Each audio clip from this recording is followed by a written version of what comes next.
Hello Starbase people, this is Thakis. There was some discussion on the Discord about how we have such a plethora of new player learning resources when it comes to shipwriting, but that sort of intermediate shipwriting resources has a bit of a valley. So I'm going to attempt to bridge that gap between the ships that you make when you watch those 1 hour, 1 ship type videos and the ships that you see in World that you're like, I want to make one of those. And we're going to do that with a little bit of bolting, a little bit of precision input and snapping and rotation, and then just a miscellaneous smattering of somewhat advanced techniques. So let's get into this. First thing we want to do here is talk about ducting to hardpoints. People usually start out doing this kind of thing, they'll move into this, and then they'll go do something like these where you can actually duct along the beam and just kind of get the duct section into the silvery point. I should be on the selection tool. And you can do that from the front, but in reality, the common thing that people do after some time is just have their ducts run by the hardpoint to begin with. From ducting to hardpoints, we have bolts.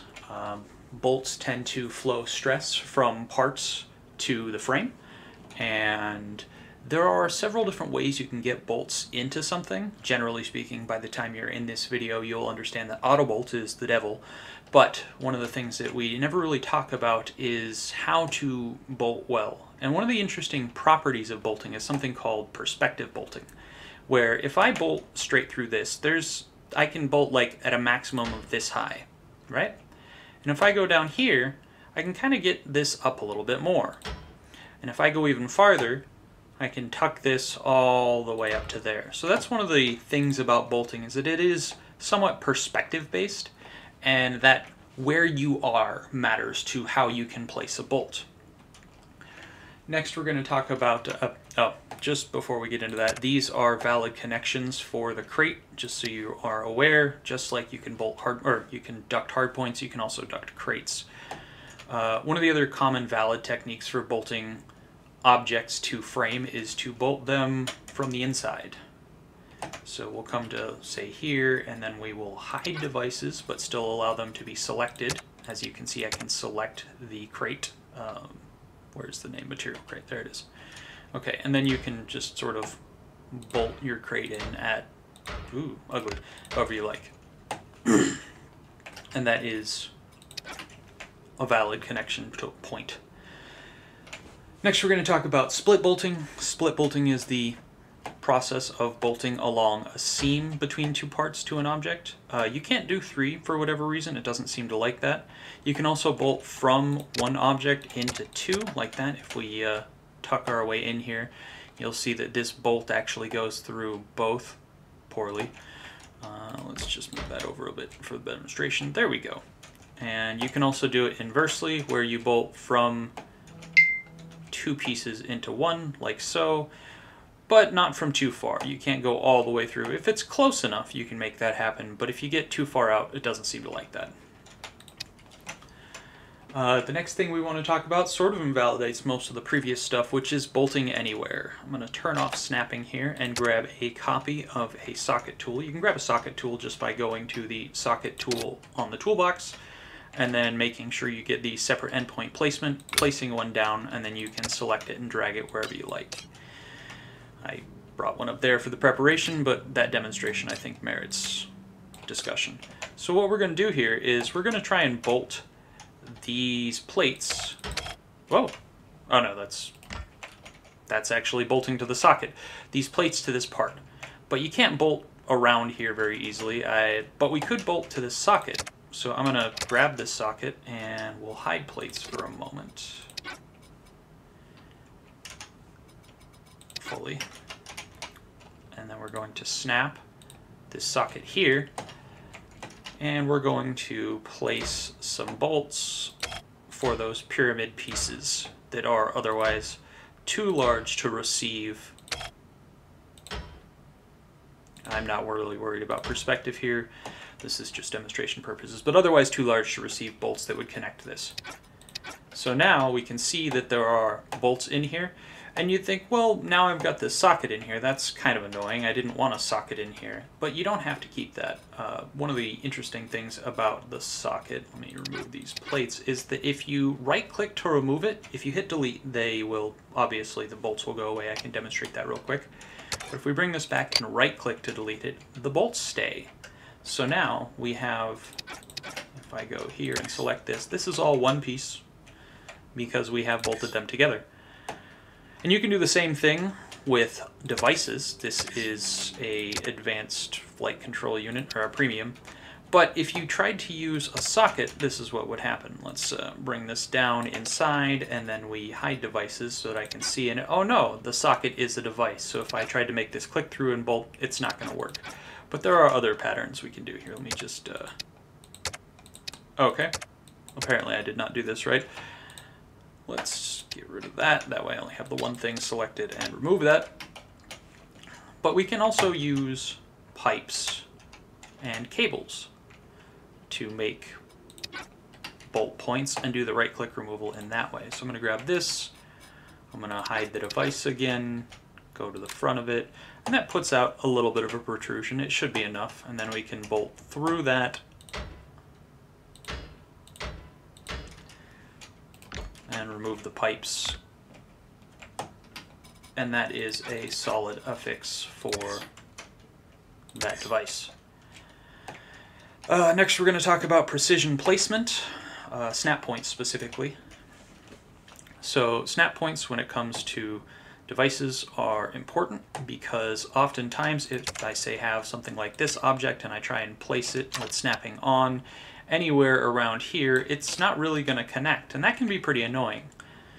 This is where the holy 12x24 enters. The 12x24 is great specifically for snapping to any kind of beam, because if you look at the snap points on a beam, you'll notice that they have none along their primary edge. They have some in the middle of those edges, but none along those cornery bits. So the 12x24 is exactly the distance between those, and you can use them to end up placing objects in the correct location. But one of the things that we should talk about is that snapping like this is only so precise. For whatever reason, there's a little bit of imprecision to that. I think it has something to do with you moving the camera as you grab and let go of the tool, but generally speaking, it's better to use the snap points when available. And then we have smaller snap points. If you need to get something more precise than 12 centimeters across, you can use the Duct, because if you look at its snap points, it is itself 3 centimeters tall, and then it has a halfway point on 2 of the 4 sort of small sides to it. And that'll get you down to 1.5 centimeters. If that's not enough and you need relative snapping, you can also do precision input with the tool.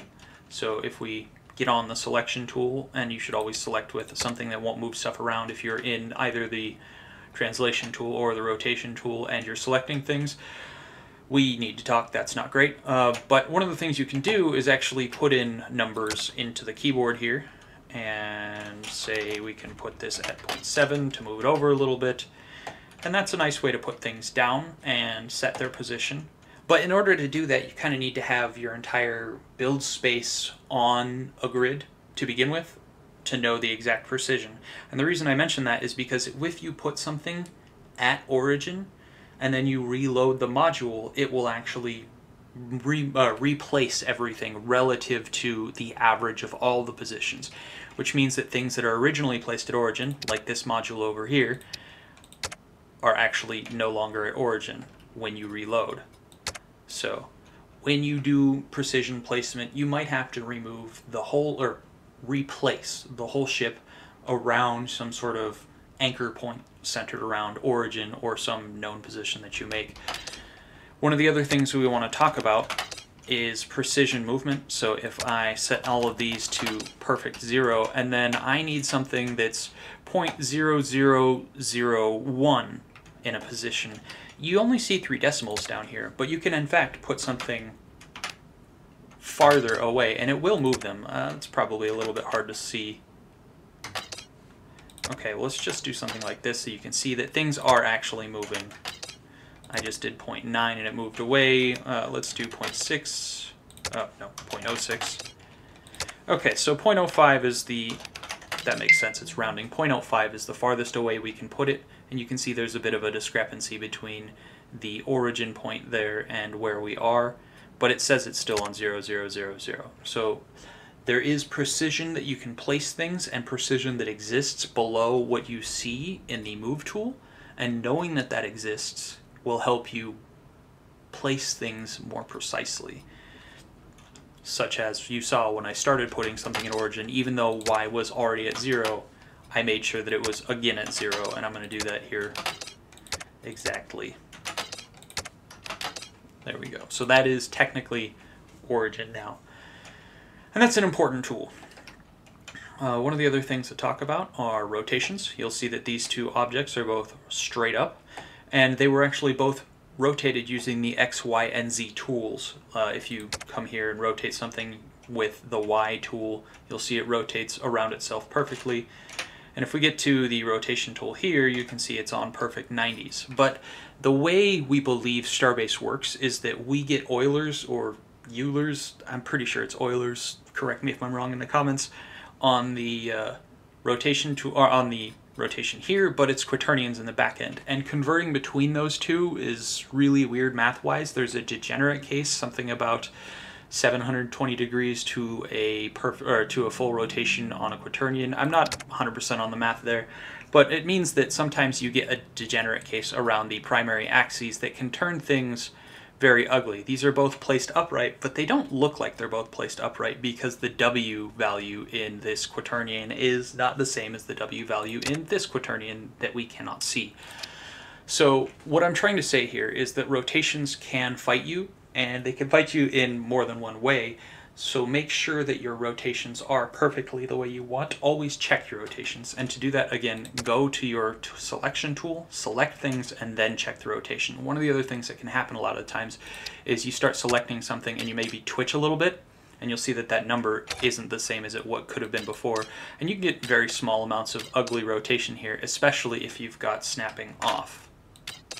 Now that snapping is off, oh no, I have the minimum rotation shenanigan on. Anyway, there's a way to get super tiny micro rotations going on just by grabbing things if you have the selection tool on. I think there's a setting in there about minimum snap precision in the settings. I'm not going to go check for it right now, but that can happen. Be aware of it. The other thing you'll notice is that modules are everywhere around here. This is, I think, one of the most critical advanced tips.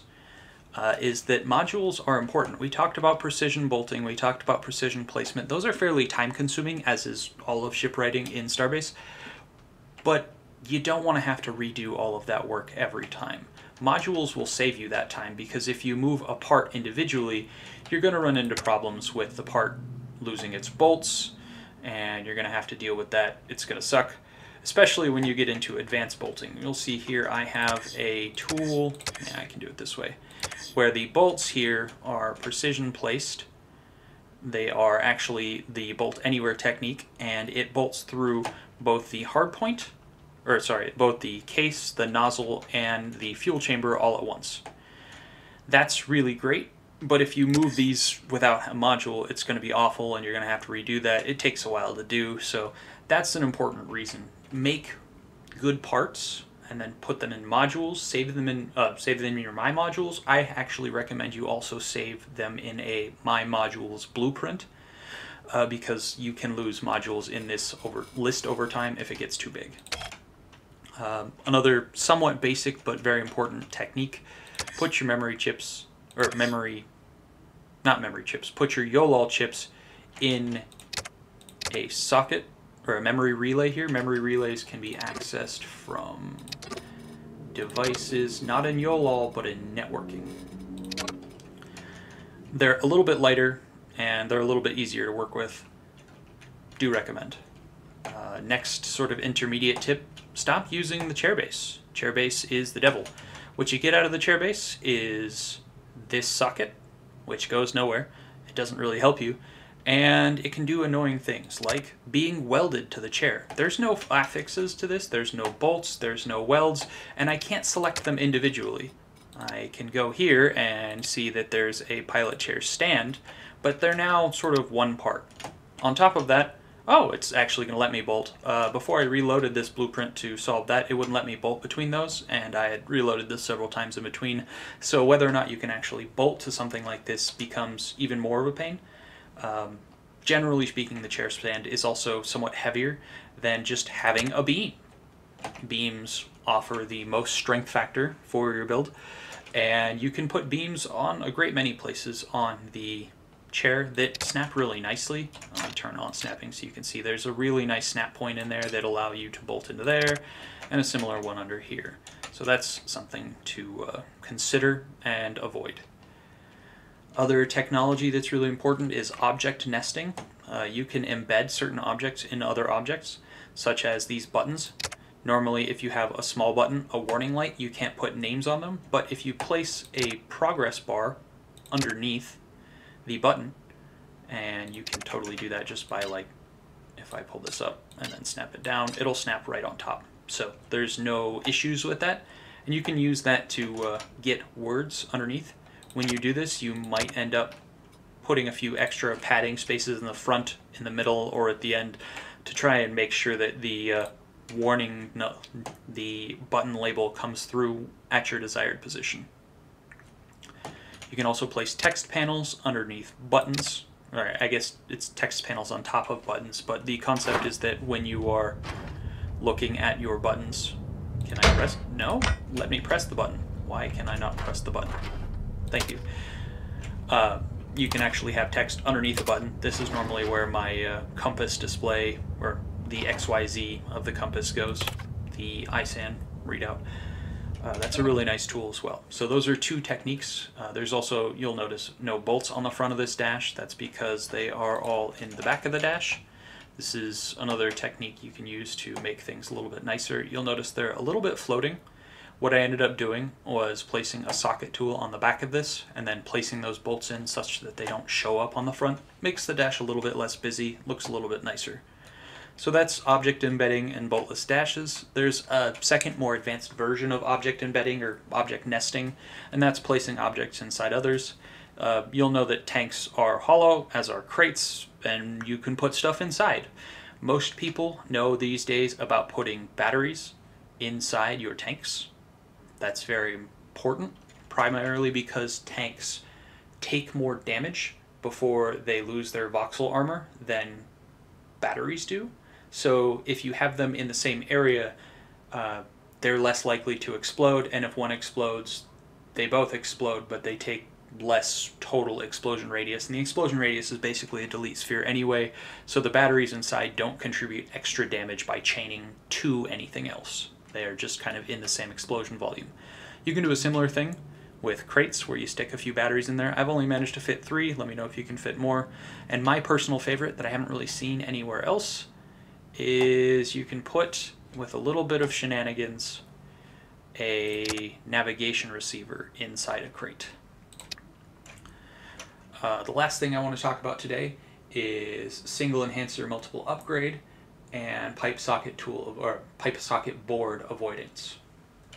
So you'll notice that there's one enhancer for this generator stack. This is a fuel chamber and 3 generators, and one enhancer.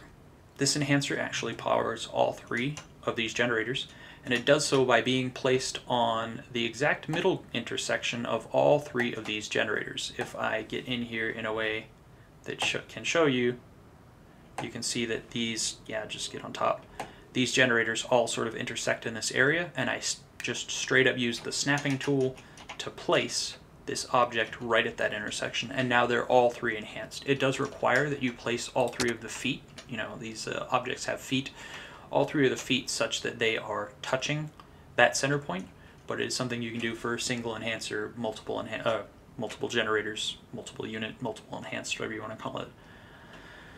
And the other thing to talk about is socket board avoidance. Normally, when you're dealing with generators, you have to put down one of these pipe socket boards. Where are they? How does the alphabet work?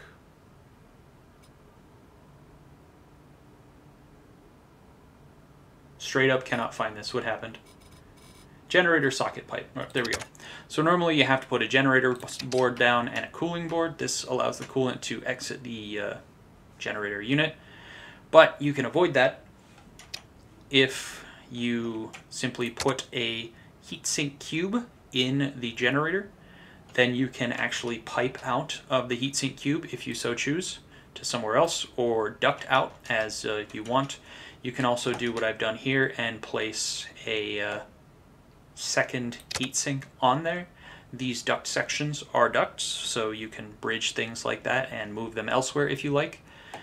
And the other thing that you can do is place radiators on those hard points on these sections here, and they'll actually radiate as well. So you actually can create fully self-contained generator sets like this, but if you want to control them, you need a little bit of input. So I have a network relay on my generator cluster here that allows input coming in, and to read them you probably want to do one output.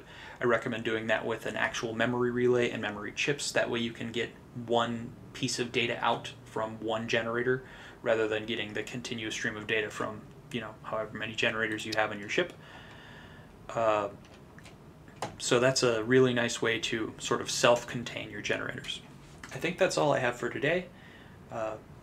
If you have any questions, feel free to put them in the comments or send me a DM. I'm in the Starbase Discord. If you're in the Starbase Discord, you can DM me on Discord. Love you, bye.